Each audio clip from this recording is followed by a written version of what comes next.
Dear ladies and gentlemen, дорогі українці, here is episode number 23 in our series of conversation of Ukrainian and foreign intellectuals about Russia's war on Ukraine. We are discussing here different angles of Russia's invasion and looking for some answers for the complicated questions. Today, rather very complicated. We are doing it to share this knowledge with you, our listeners who are keen to learn more, think deeper, and hear from the original sources. В етері 23-й епізод нашої серії розмов поміж українськими та зарубіжними інтелектуалами про війну Росії проти України. Ми обговорюємо вторгнення Росії в Україну з різних перспектив і шукаємо відповідей на складні питання. Сьогодні, можливо, особливо складні. Ми робимо це, аби поділитися цими знаннями із вами, нашими слухачами, які прагнуть дізнатися більше, думати глибше та чути із перших джерел. This is a project of PEN Ukraine, and we all know that its entire team stays in Ukraine, fighting hard for the freedom of expression and for their very lives. Це проєкт PEN Україна, і, як ми всі знаємо, вся команда залишається в Україні, наполегливо борючись за свободу слова та також за власні життя. About saving lives. Today we also fundraise for volunteer initiative of PEN Ukraine member and great poet Helena Kruk. She purchased drugs and tactical medicine supplies for field hospitals. She will be grateful to you for any donation. Please find all the details in the comment and donate. This saves lives. І про порятовані життя. Сьогодні ми також збираємо кошти на волонтерську ініціативу членкині PEN Україна, поетки Галини Крук. Вона закуповує ліки та тактичні медикаменти для польових госпіталів. Будь ласка, знайдіть усі деталі в коментарях і зробіть свою пожертву. Це те, що рятує життя. The project is co-hosted by PEN International, which has continued to provide a platform for freedom of expression for those currently under the highest risk. We work under the PEN International Charter. Співорганізатором проєкту є Міжнародний ПЕН, який продовжує надавати платформу для свободи вираження поглядів для тих, хто перебуває в групі найвищого ризику. Ми дотримуємося хартії Міжнародного ПЕН. And we are grateful to our partners for today, personally to Anton Martynov and Publisher House Laboratory for your help in organizing the event, and traditionally to PEN America, the Ukrainian Institute London, Ukraine World, the Harvard University Ukrainian Research Institute, and the Harriman Institute at Columbia University. We are streaming today's event to all partners' Facebook pages. Дякуємо персонально Антону Мартинову та видавничому дому «Лабораторія» за вашу допомогу в організації заходу. А також нашим традиційним партнерам, то, як завжди, PEN Америка, Український інститут Лондона, Україна Світ, Український науково-дослідний інститут Гарвардського університету та інститут Гаррімана при Колумбійському університеті. Ми транслюємо сьогоднішню подію на всі партнерські сторінки у Facebook. Захід відбувається англійською мовою. And I will switch to English to introduce our guests. Two problem solvers and great facilitators, which I do hope will walk us through the complexity of the macro dynamic of international relationship, reflected into the macro dynamic of relationship within nations, communities, organizations, and families. What space can be created for communicating and working together in the midst of war, hybrid or physical, and if it's ever possible? How to survive under the shadow of the empire, and is the West ready today to talk openly about the nation which enabled Putin? Or we will keep blaming one man for the goodness of a population of millions? Those and other tough questions today in the conversation of Liubov Tsybulska, who is a founder and the first head of the Center for Strategic Communication and Information Security, one of the leading experts on hybrid threats in Ukraine. She's an advisor to the Minister of Foreign Affairs on countering disinformation. Prior to joining the government, she used to lead the Hybrid Warfare Analytical Group of Ukrainian NGO, Ukraine Media Center. She also assisted the Chief of General Staff of Ukrainian Armed Forces and the Vice Prime Minister for European and Euro-Atlantic integration as a strategic communication advisor. Before that, she had worked as a journalist for various Ukrainian media outlets. She holds degrees from both Taras Shevchenko National University of Kyiv and Kyiv International University, journalism and psychology. And our second guest and Liubov's co-curator is Adam Kahane, a director of Reos Partners, an international social enterprise that helps people move forward together on their most important and desirable issues. I believe all of us need your advice today. Adam is leading organizer, designer, and facilitator of processes through which business, government, civil society leaders can work together to address challenges. He has worked in more than 50 countries and in every part of the world with executives, politicians, generals, guerrillas, civil servants, trade unionists, community activists, UN officials, clergy, and artists. Also, Adam is the author of Solving Tough Problems, an open way of talking, listening, and creating new realities, about which Nelson Mandela said, "This breakthrough book addresses the central challenge of our time, finding a way to work together to solve the problems we have created." Already ordered from Amazon. Thank you. He's also the author of Power and Love, the theory and practice of social change, transformative scenario planning, working together to change the future, and collaborating with the enemy, and a lot of another interesting books. So dear guests, let's try to move forward together. And the floor is yours. Thank you, Adam. Thank you very much, Olha. Thank you for the invitation. It's a bit humbling for me to realize, Liubov, what a life and death situation you're in and how far away I am from it today from South Africa. So I'm wondering what we will find to talk about, but I'm excited for the conversation. I'm interested in hearing about your day today. What happened to you today? What went on for you today?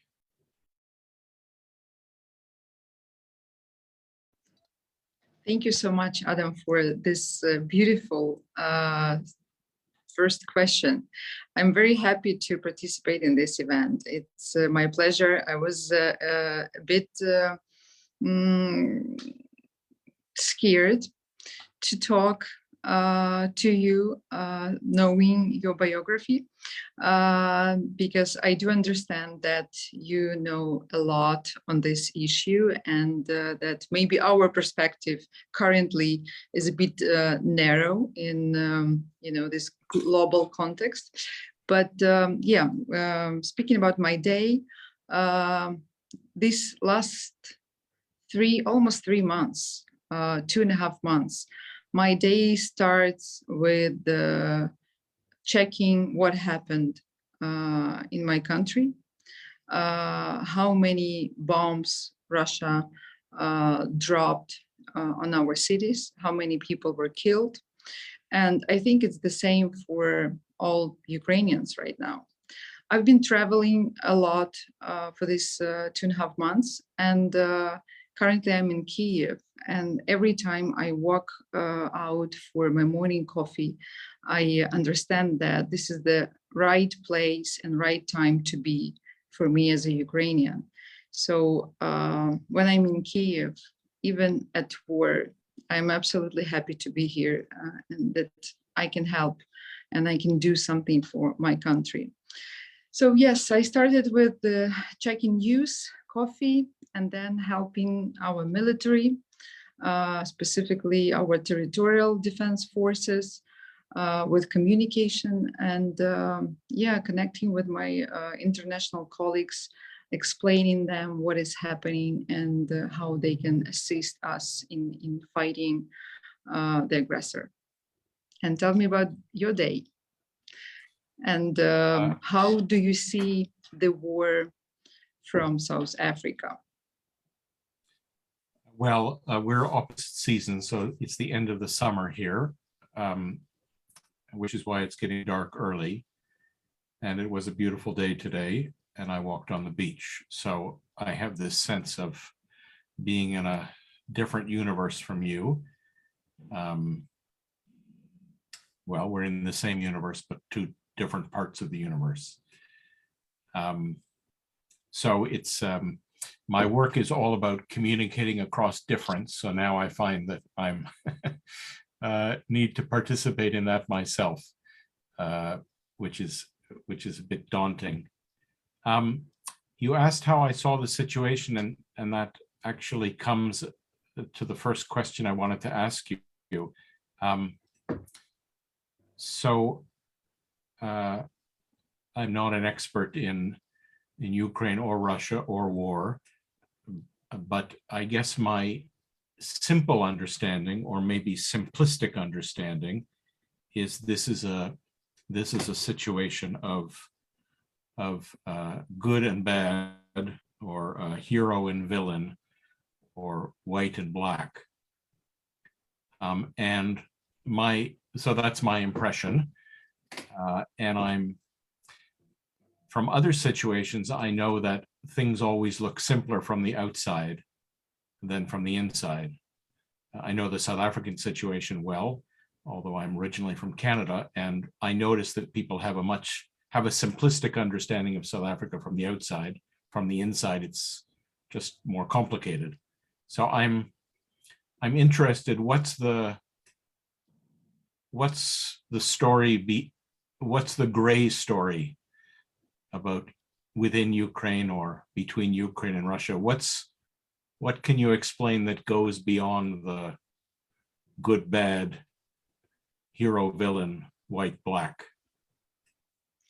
You know, I must admit that the way you perceive it, it is very realistic. That is how it is in reality. It is indeed very black and white conflict with this typical underdog hero, Ukraine, and this horrible evil. And that's how it's seen by the whole world. And then that's how it's seen by the Ukrainians as well. And I think that's why we got so much support from the West, particularly, because they see it partly as a sort of a fairy tale, you know, where is good and evil. And we are happy that, yes, we are small, we are underdog, we are obviously weaker, but we turn to be very fierce, tough, and very motivated. And we are determined to fight the evil. And yeah, we are very grateful that it is perceived by the world this way, because we feel, and I speak about this a lot these days, that this somehow we feel that a great narrative about ourselves is being born right now. Like, we give the world a very beautiful story, and we understand that we are actually a very active participant of this story.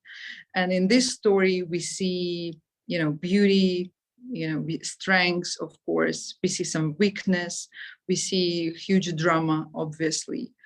But the main thing is that we feel that we are on the right side of the history.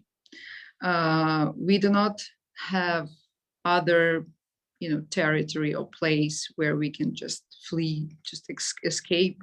We understand that this is the matter of our survival, that Russia wants to basically kill our identity. Russia doesn't need territory, right? Look at the map. This country doesn't need new territory. This country wants to basically eliminate us, to erase us, erase our identity. So the way you described it, it is how it is, you know, that in reality. And of course, there are many different colors, not just black and white.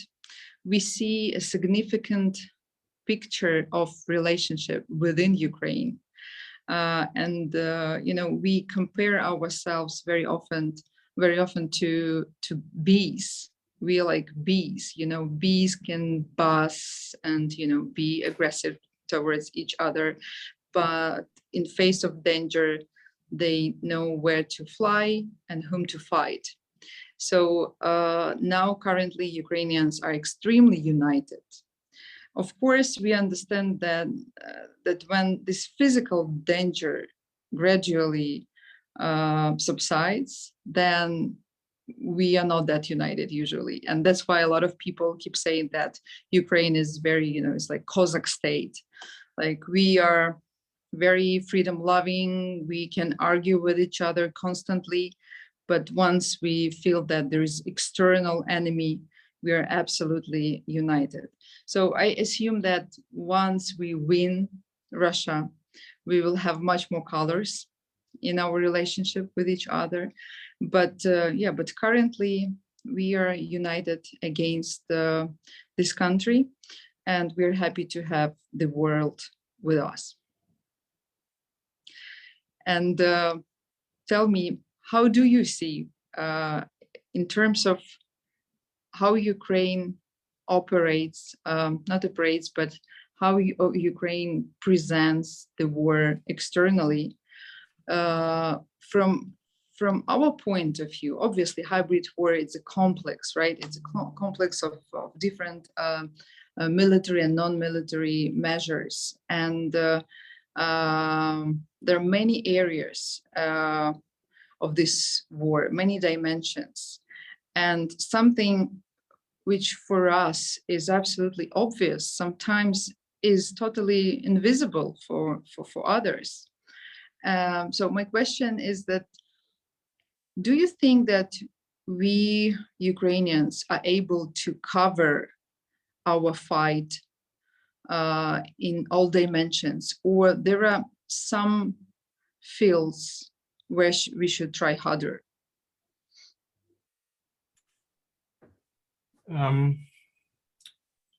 No, I think on this question, I don't have advice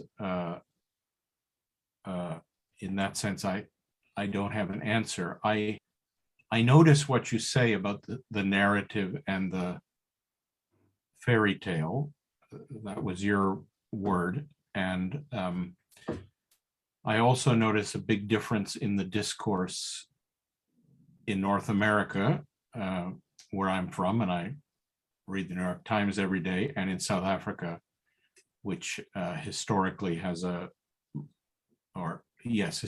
and recently has a much closer relationship to Russia, and maybe more significantly, much more skeptical perspective on Western and European and American narratives. But as far as I can tell, the presentation of the narrative from the Ukrainian side is brilliant. And I remember clearly watching the videos of President Zelensky, even in the first hours, and how magnificent and heroic those were.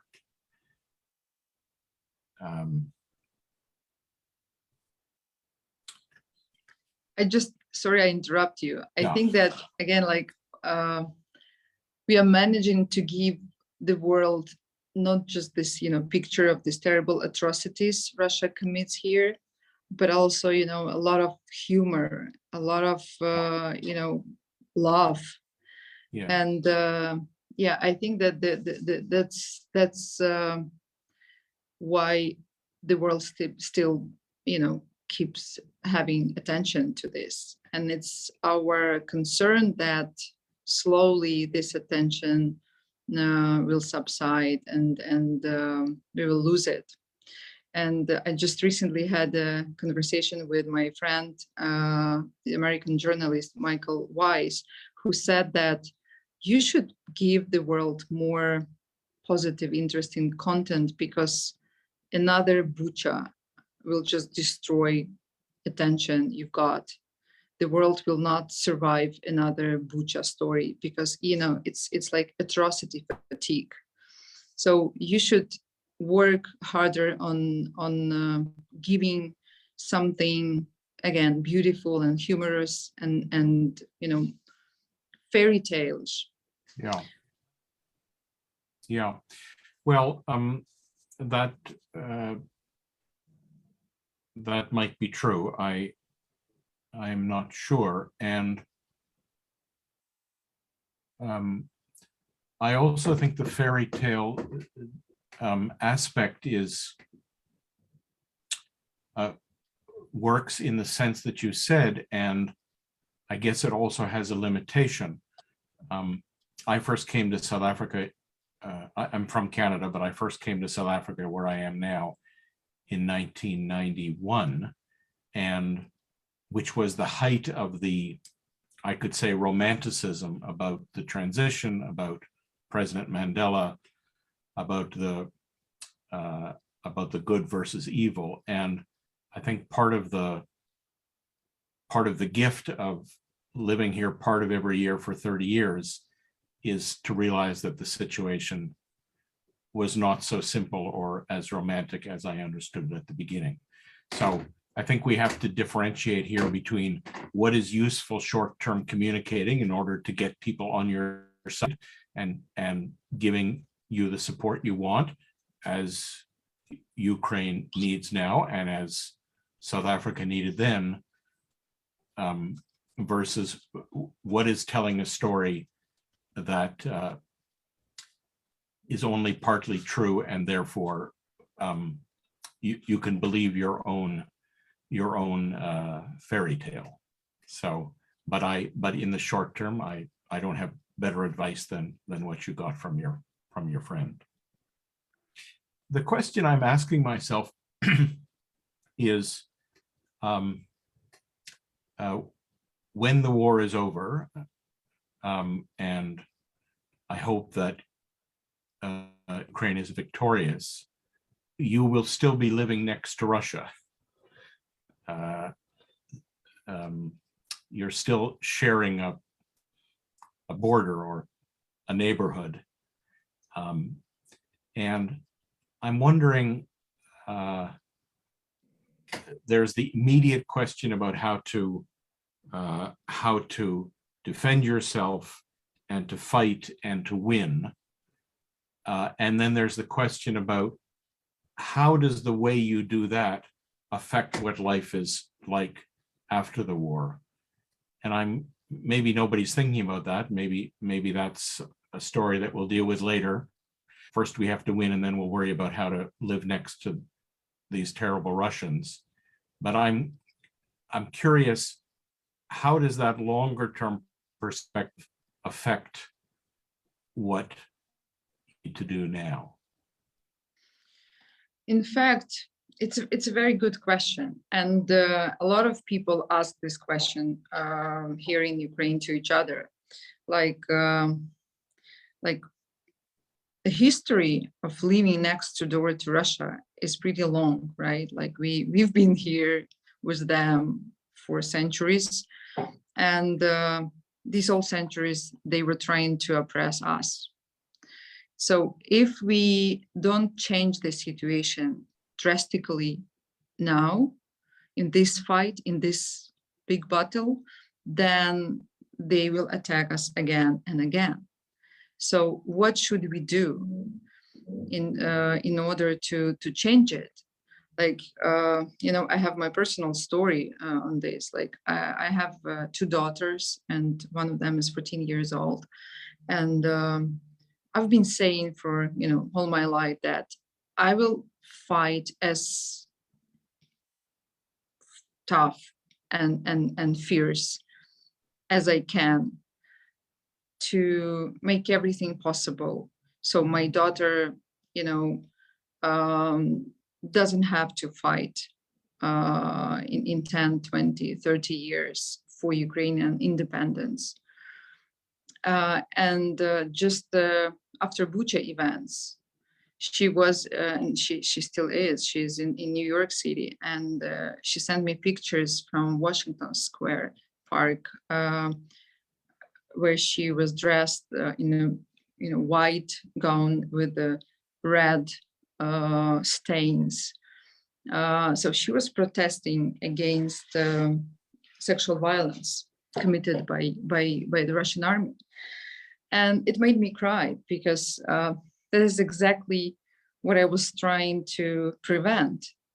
I didn't want my daughter to fight them. I wanted to do everything possible to defeat Russia and to, provide my daughter with a calm, prosperous future.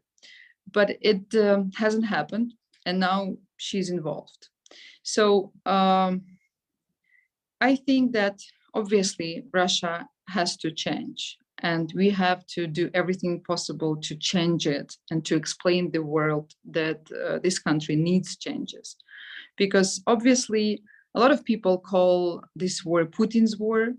They blame Putin and his inner circle, but we do not see it this way.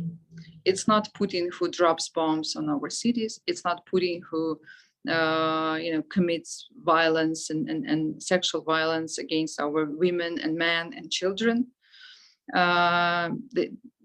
Russian citizens, Russians rape our people and kill our people and destroy our cities. So I think that Russian citizens, Russian population enabled this regime, this horrible regime, and gave power to it. So, and the only way we can prevent it from happening again and again is to make them to reflect on what they have done, make them to basically admit that they were wrong. Because how come that, for 100 years, they had like 3 dictators, and all these 3 dictators hated Ukrainians and wanted to basically eliminate them, right? We've gone through it in 30s, then in 60s, then we had invasion in 2014, and now we have like a full-scale invasion with thousands of people killed and tortured.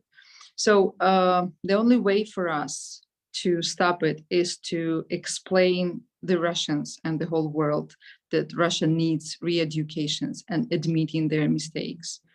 How to do it? This is a very difficult question. But first of all, I think that we should start this discussion globally, and we should not allow the West, because we see clearly there are a lot of people who wants to narrow this blame down to Putin only and his close circle. We should not allow them to do this, and we should start this discussion on how to make these people admit their fault. It is a very long process, obviously. It cannot be done like for a couple of years. But first, we should start with isolation, I guess. And then we should start with explaining and some specific programs for Russian people on this. For now, the only way I see is to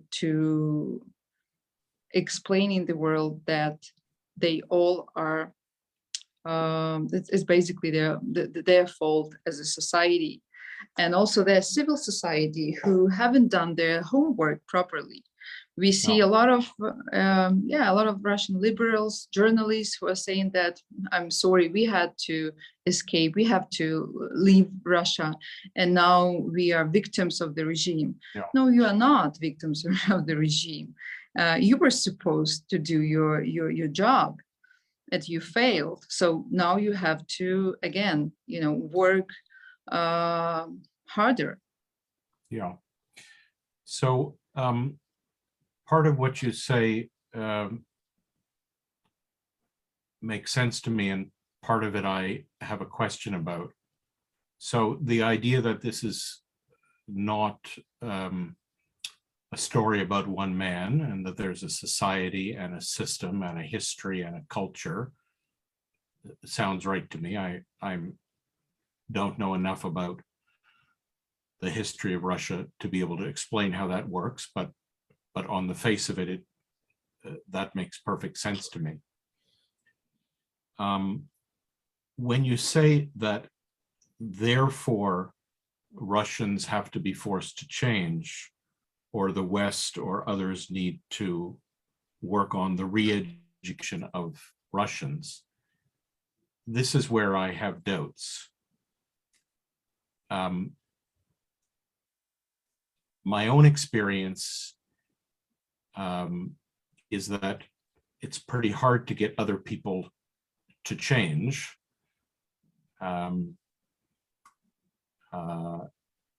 They might pretend to, or they might pretend to listen, but if the assertion is you're wrong, you're evil, you're complicit, you have to change your way of being, maybe it can happen, but I have my doubts. I have my doubts. Just looking at more ordinary situations, or less extreme situations, the elite in South Africa, the white people in the US and Canada, it's been very slow and very difficult, and not much progress has been made in quote, re-educating them. So I guess the question I would ask is, what if that isn't possible, just as a thought experiment? What if we can't get them to change? What if, for whatever reason, they're going to be the way they're going to be the way they are, or they're going to evolve in their own way, and we can't make them into something different? Then what? What can the world do? What can Ukraine do if Russia is not going to change? What I'm saying is this: often in a conflict, people say, if only those people would do something different, we would be okay. And that may be true, but that doesn't mean those other people are going to do something different. So I'm wondering, what would you, if you thought that the Russians weren't going to change, what would you do? It is indeed 1 million question. Thank you for this. I actually share your doubts, some of your doubts, because I do understand that when Nazi Germans said that they hadn't known about these atrocities Nazis committed to Jews, for instance, then that is one thing. And then they finally realized that, oh my God, like it was so terrible. But the fact is that very, astounding fact is that Russians know about the atrocities and they are proud of it. This is what gives me a shiver, frankly, every time I think about this. But at the same time, I think that the war of such magnitude is a great opportunity for us to expose Russian culture, because I think that Russian culture in many respects enabled this extreme nationalism to happen to them, right? And also it's a great opportunity to tell about ourselves, to tell our story, to tell about our culture, about our some special features as Ukrainians, and of course to explain the world about our enemy, the enemy which, the aggressor who for centuries disguised himself as a strong culture, and behind which it killed and tortured, millions of people. And I don't have an answer like what we will do if we come to understanding that they actually, in fact, not drunken with this nationalism. They are not, they don't have this heady sense of, like they drank too much and they will be sober sober one day. No, like they actually, this is what they are. They are proud of this. I don't know what to do then, but at least I know that we should use this opportunity to tell about ourselves and to attract attention to us and to show the world what Russian culture in fact is. Because Russian culture, if we speak Russian, about Russian writers or some very, very prominent figures of Russian history, if we just analyze them, we understand that they are the source of this nationalism. They gave the Russians this sense of dominance over others. Yeah, so at least we can do this. Yeah. And so for me, this word dominance, which you mentioned in the emails we had back and forth the last few days, is very important. And there's many examples in the world of one group of people trying to dominate or oppress or colonize or destroy another. The current case between Russia and Ukraine is especially vivid, but there's, I'm sure, 50 other examples we could give in other parts of the world. Not just in cases of people dropping bombs, but in other kinds of oppression, including in South Africa, where I am now, and including in Canada, where I'm from. So it's easy to imagine that only the Russians are like this, and if we could just fix the Russians, we wouldn't have domination. But of course, that's not true. There's domination and oppression in all societies, and it may be less extreme, although the massacre in Buffalo yesterday, where 10 people were, I think it's 10, were shot ostensibly, or I understand, because of the color of their skin, is also a case of some people thinking they're better than other people, and therefore that they can simply wipe them off the map. So for me, the larger question, and I don't know whether raising the larger question is useful or not useful, is what's the way to change such patterns of domination? And there are, I guess there are some hopeful stories. You probably know the German story better than I do, but I think that would be an example of not the Germans being re-educated by somebody else, but Germans re-educating themselves to some extent. I think the same would be true in South Africa, at least in my opinion, that whites in South Africa think about things differently than they did 20 years ago. So there has been, I wouldn't say they've been educated by others, but have changed their views.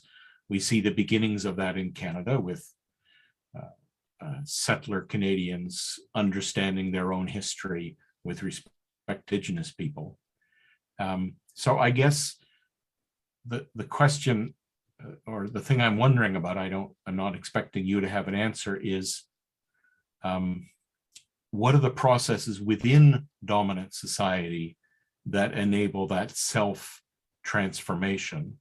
And equally important, what are the strategies of the oppressed to defend themselves and to assert themselves and to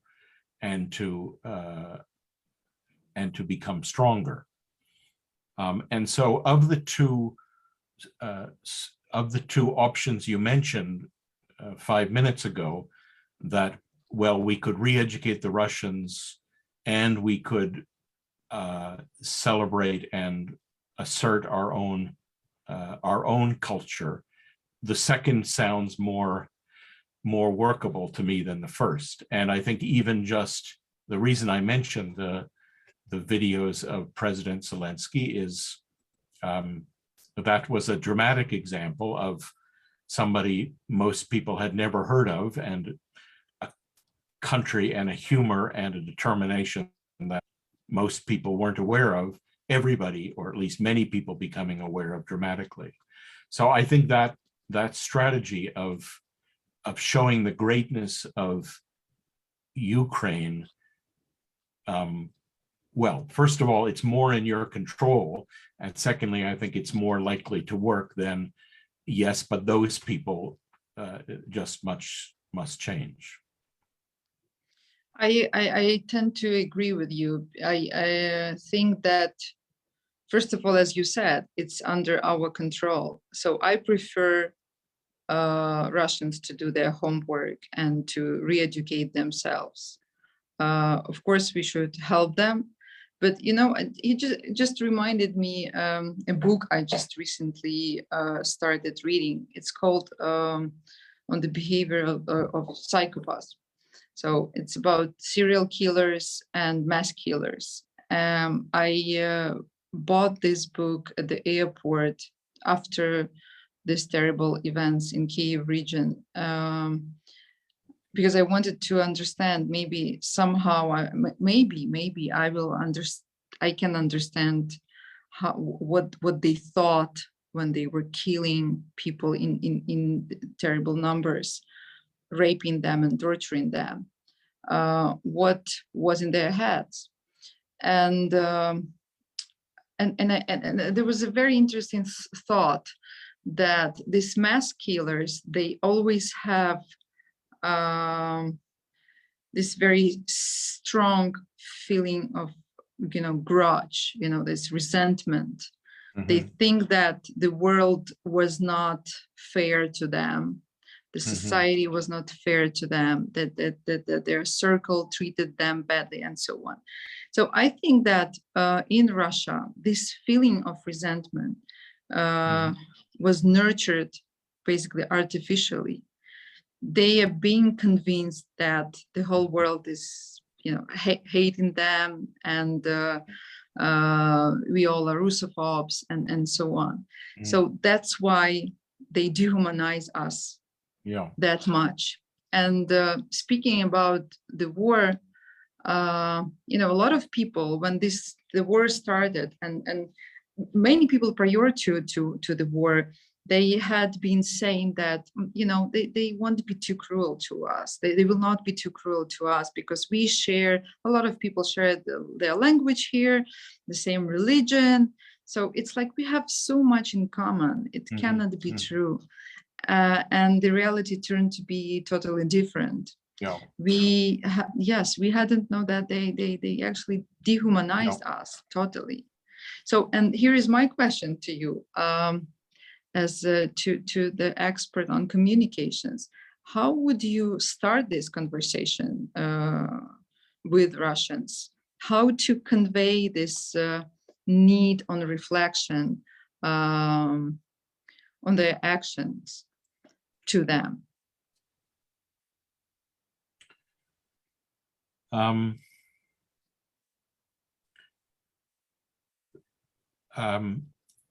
So I have an answer to your question, but I think it's important to say that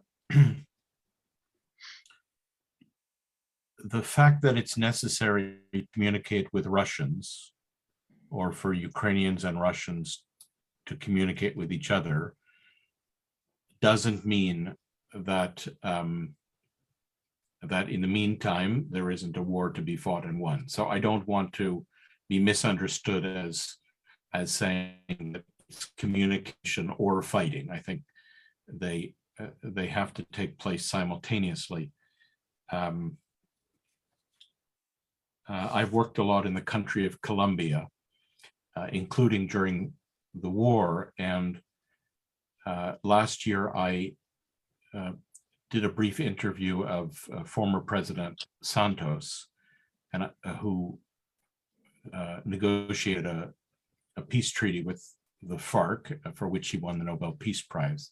And he told me something very interesting. It's not a secret, I just didn't know it, that he had pursued, or both parties had explicitly or had agreed to pursue something that is known as the Rabin Doctrine. There was no ceasefire. The agreement was they would negotiate for peace as if there was no war going on, and they would fight the war as if there was no peace negotiations going on. I mean, maybe other people have done that. I had never heard of that before. Apparently, this was the doctrine of Yitzhak Rabin. And so this idea that we can do both simultaneously, or that it's useful to do both simultaneously, to fight the war because there is a war and we must defend ourselves and win, and also, maybe not at exactly the same time, but also be communicating or thinking about communicating at the same time. This for me is an important insight. So I don't have a suggestion about the timing of this, and I'm not making any particular recommendation about diplomatic moves. But for me, the idea that yes, we're fighting a war and we're going to defend ourselves and our territory and we're going to try to win has to live side by side with this question, which we are discussing about how can we communicate, what either now or later. And then, so now I come to your question, and I think the uncomfortable, so I'm giving you my opinion now, but my opinion is the difficult part of this is that if the starting point is, I would like to communicate with you in order for you to understand how irredeemably evil you are, and your history and your culture and your identity must change fundamentally, I would say that's a non-starter, unfortunately.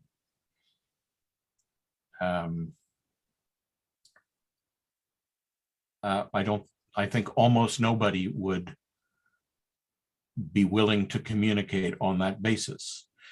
I was going to ask you, I'm sure you saw this video that Arnold Schwarzenegger made, I guess about a week after the war started. Did you see it? I saw it. I don't remember details. What was interesting, it was apparently the premise of the video was that he is very well known and well liked in Russia and had been many times, and he was trying, it was quite a long video, and he was trying to convince Russians to do the right thing through expressing his respect for them. Well, obviously it didn't work, at least not by itself. The war continued, but I found it an interesting move, just like in some of President Zelensky's first videos, at least if I understood correctly, he was speaking directly to Russians with friendship or with sense of brotherhood in some way. So I think that there's a clue there about what it takes to communicate, and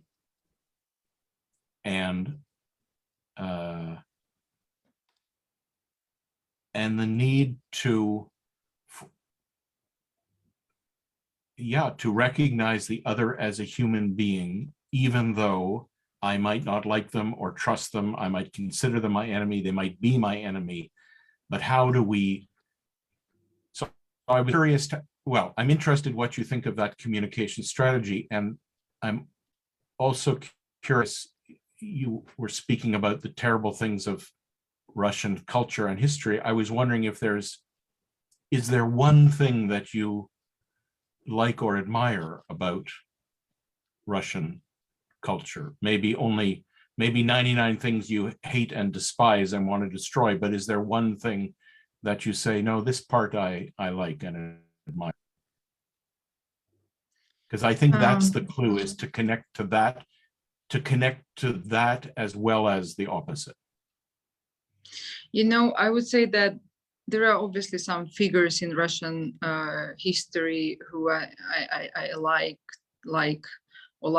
but all of them were forced to leave Russia, forced by their circumstances, by their regimes, and you know. So I do not think that they truly belong to Russia after it. But I will just share very briefly my observation on communications to Russian, because after the war started, I talked to many people who tried to reach out to Russians and explain them what was happening. And I have some observations. First of all of them say, I mean, these information volunteers, let's call them this way, like Ukrainians who call Russian people. They say the following, that if you start saying something bad about Putin, you're doomed. It's not going to work. They just stop conversation at once, because he's sacral. You cannot blame him. Like, he is this uniting figure for them. If you start saying something about Ukrainian independence, that Ukraine is an independent sovereign country and so on, doesn't work, never. They don't want to listen to it. If you say something about atrocities and tortures and you know, sufferings of Ukrainians, it doesn't work as well, because we are dehumanized. When we speak about our children, which were killed or raped, they absolutely, they don't care. Of course they were raped and killed because you all are fascists. That's what they say. The only thing which works is when you speak about themselves, if you speak about their own problems. And if you want to, you know, sow these doubts, you have to speak about their mayors, you know, some figures in their societies who are higher than they are, but who are definitely much lower than Putin. Yes, and this is what actually works, and they agree to continue the conversation. Yeah, so obviously this is like the very basic rule of any communication. If you want to attract attention, don't talk about yourself, talk about a person in front of you.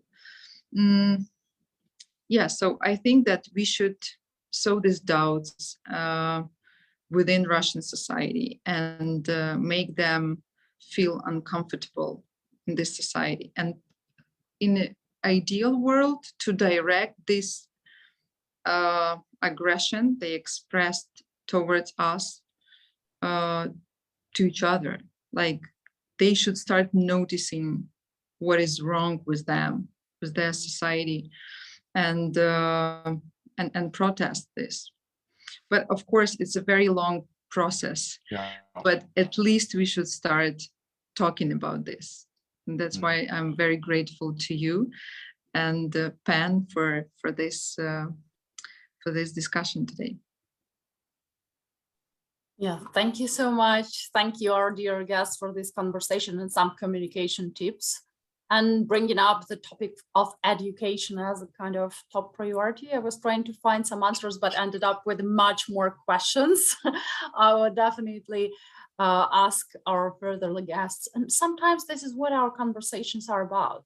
Ask the proper question, and also ask yourself, including, what can I do today? And today I can say again, discover Ukraine, even if you are Ukrainian. Stop percepting Ukraine through the lens of big imperium or placing into the permanent opposition to Russia, but let yourself to find your own, I will quote Luba, own favorite Ukrainian fairy tale and celebrate it. And we're grateful to our partners for today, especially to Anton Martynov and Publisher House Laboratory for your help in organizing the event, and traditionally to Pan America, the Ukrainian Institute London, Ukraine World, the Harvard University Ukrainian Research Institute, and the Harman Institute at Columbia University. Look how many sources you already have. We are streaming today's event to all partners' Facebook page. And gratitude, of course, to PEN Ukraine, which continues to stand at the front lines in name of freedom and truth. And I have to remind you about also the important fundraising initiative of PEN Ukraine member and poet Helena Kruk. She purchased drugs and tactical medicine suppliers for field hospitals. You can find all the details in comments. Ukraine needs your help indeed. PEN International is proud to be a platform that supports freedom of expression. We're happy to provide a safe platform for very different approaches. And sometimes we are coming to more questions than we started from. We hope those dialogues give you enough insights and food for deep thinking. Thank you again, our great speakers. Thank you, our viewers. The next episode will be held next week. Please stay tuned. See you next week following our dialogues on war. Spread the word and stand with Ukraine. This is our shared responsibility today. Thank you.